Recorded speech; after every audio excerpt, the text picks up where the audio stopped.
So hello students, आज हम लेकर आ गए हमारा जेई मेंस और नीट का एक और अमेजिंग क्वेश्चन। तो चलिए इसको सॉल्व करते हैं। लिखा हुआ a particle of mass m moves from rest under the action of a constant force f which acts for 2 seconds the maximum power attained is। Question में कहा गया है कि आपका एक पार्टिकल है जो कि m मास का है, ठीक है, वो मूव कर रहा है रेस्ट से।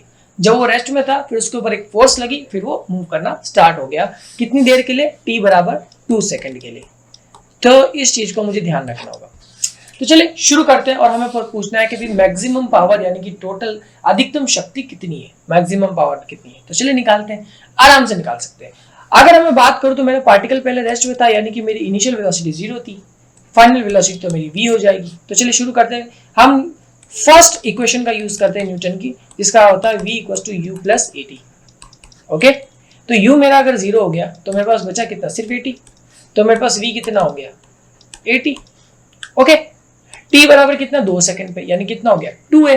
अब मैं फोर्स कितनी लगा रहा हूं? F बराबर m है। अगर मैं m को नीचे भेजू तो कितना आ जाएगा? F/m। इसको यहां रखा तो मेरे पास आंसर कितना आया? 2F/m। लेकिन ये तो सिर्फ वेलोसिटी निकली है, हमें तो पावर पूछी है।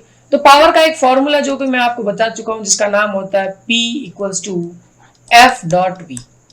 ठीक है, क्योंकि मुझसे पूछिए इंस्टेंटेनियस पावर। अब आप कैसे समझो? अब आप कहोगे इस क्वेश्चन में कहीं इंस्टेंटेनियस पावर लिखी नहीं है, फिर भी आप कैसे कह रहे हो? तो देखो फ्रेंड्स, ढंग से सुनिएगा, सिर्फ 2 सेकंड के लिए निकालनी है। देखिए, अगर एक किसी भी बॉडी पर अगर कोई फोर्स लगती है ना, कांस्टेंट फोर्स लगती है, तो कांस्टेंट फोर्स मतलब फोर्स लग रही है, लगती रहेगी जब तक इसका कोई एंड पॉइंट ना दिया गया हो। अगर हमें क्वेश्चन में कहा गया है सिर्फ 2 सेकंड के इंटरवल में बताइए, इसका मतलब ये कि 2 सेकंड में, उन 2 सेकंड में कितनी फोर्स लगी। तो वो जो बहुत कम टाइम पीरियड के लिए जो फोर्स लगती है उसको हम कहते हैं इंस्टेंटेनियस फोर्स, और उसी से इंस्टेंटेनियस पावर बनती है, और जिसका फॉर्मूला ये है। ठीक है, आपको समझ में आ गया? तो v की जगह 2F/m रख देते हैं। तो F × 2F/m, हमारा आंसर कितना है? 2F²/m।